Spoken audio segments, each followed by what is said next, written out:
Today we have a story called Stop, Drop, and Roll by Marjorie Kyler, illustrated by Arthur Howard. Stop, drop, and roll. Jessica was a worrier. She worried morning, noon, and night. She worried about her spelling homework and learning new steps in ballet class and remembering to fill her dog's water dish and waking up in time for school. Look, she has 3 different alarms set.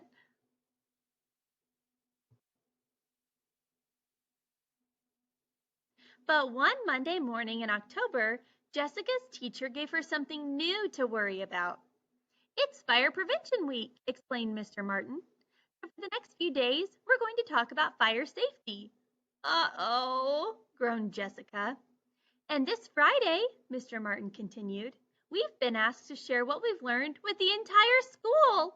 Oh no, moaned Jessica. Let's begin with smoke alarms, said Mr. Martin. Your home should have them on every floor. Automatic fire sprinklers are a good idea too. Smoke alarms? Sprinklers? Jessica had never seen either in her house. Your family should also have escape plans in case of a fire, said Mr. Martin, and fire drills so everyone knows what to do. Jessica chewed her pencil in half. Escape plans? Now she was really worried. That night, Jessica announced, there is a big problem in this house. We have no smoke alarms and no sprinkler system. We don't even have an escape plan. If there was a fire, we'd be in trouble. Her mother puckered her forehead. I remember buying smoke alarms, but I guess we never got around to installing them. And we talked about finding someone to put in sprinklers, added Dad. But we're always too busy to make an appointment. And what about extra batteries for the alarms? Reminded Laura. Yeah, said Tom. We need to keep more batteries around here. Jessica twisted her napkin. She knew the real reason Tom wanted more batteries around. His birthday was in 3 days. He wanted batteries for his presents. But fire safety was more important than birthday toys, wasn't it? We've got to do something about this now, warned Jessica. You're right, said Mom. After dinner, we'll make escape plans and find those smoke alarms.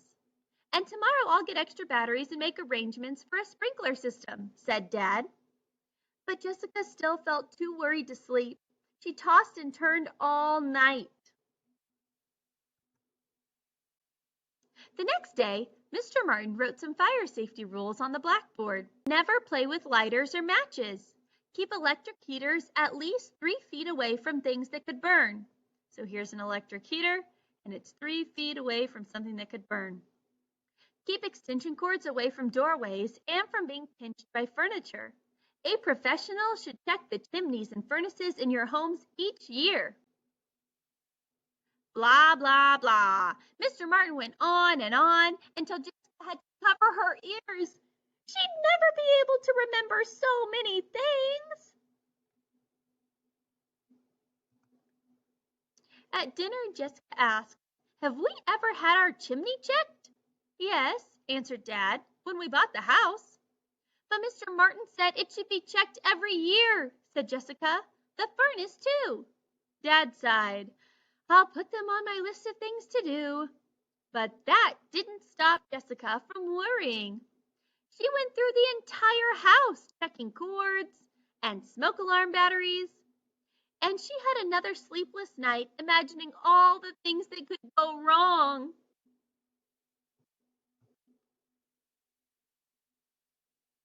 On Wednesday, Mr. Martin had even more fire safety rules.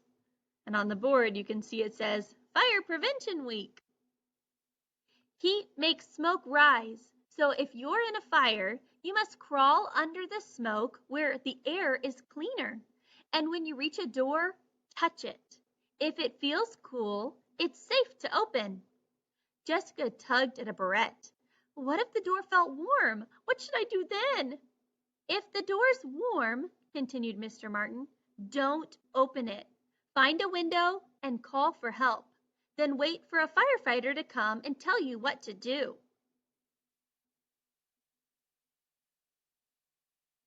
And there's one more very important thing you need to know, said Mr. Martin.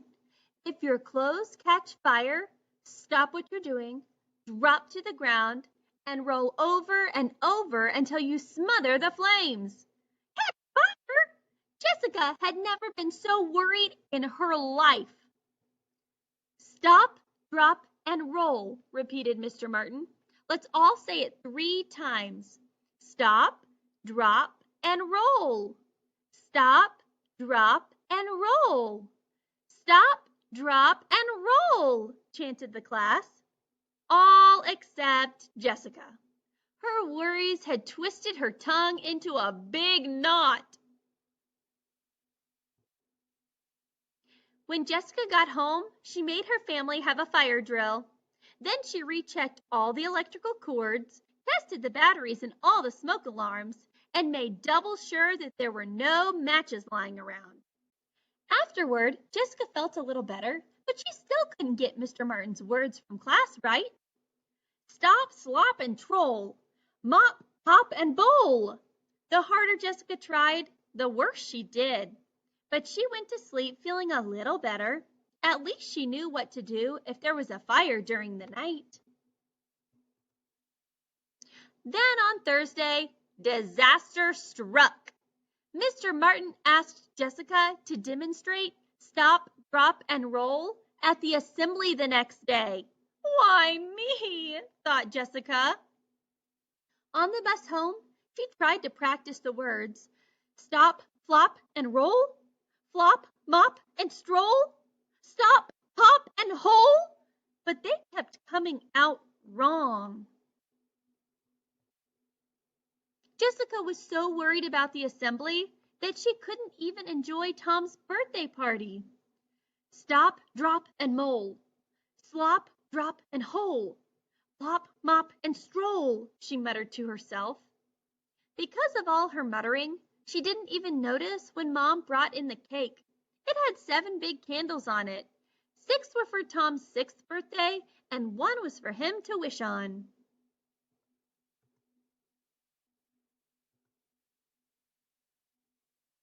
And just as Tom leaned over to blow them out, Jessica looked up and saw fire. Stop, drop, and roll, she screamed. Immediately, Tom stopped blowing and dropped to the floor. But before he rolled, Jessica saw that Tom wasn't on fire at all. Jessica's worries had gotten the best of her. She was so embarrassed. False alarm, said Dad. Phew, said Mom. You gave me quite a scare. I'm sorry, said Jessica, but I thought. You thought quickly, interrupted Dad. That's good, because it's better to be safe than sorry. Besides, added Laura, you finally said it right. And that was the truth. Jessica had said the words right. And now that she had, she was confident she'd never forget any of the fire safety rules she had learned that week. And you know what? She never did. Stop, drop, and roll, she demonstrates for the school at the assembly. And here on the back of the book, it's Sparky's top 10 fire safety tips for kids. Number 1, every home must have a working smoke alarms on each level and in or near bedrooms.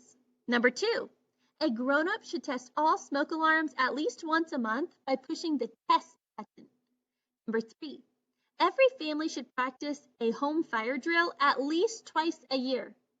Number 4, memorize your address and the emergency phone number of your fire department. Number 5, matches, lighters, and cigarettes are dangerous. Don't play with them. Number 6, kids should only cook under the careful supervision of an adult. Number 7, space heaters must have at least 3 feet, which is 1 meter, of clearance from anything that can burn. Number 8, candles do not belong in children's rooms, and only adults should light them. Number 9, if fire happens, Get out and stay out. Number 10, stop, drop, and roll if your clothing should catch on fire. The end.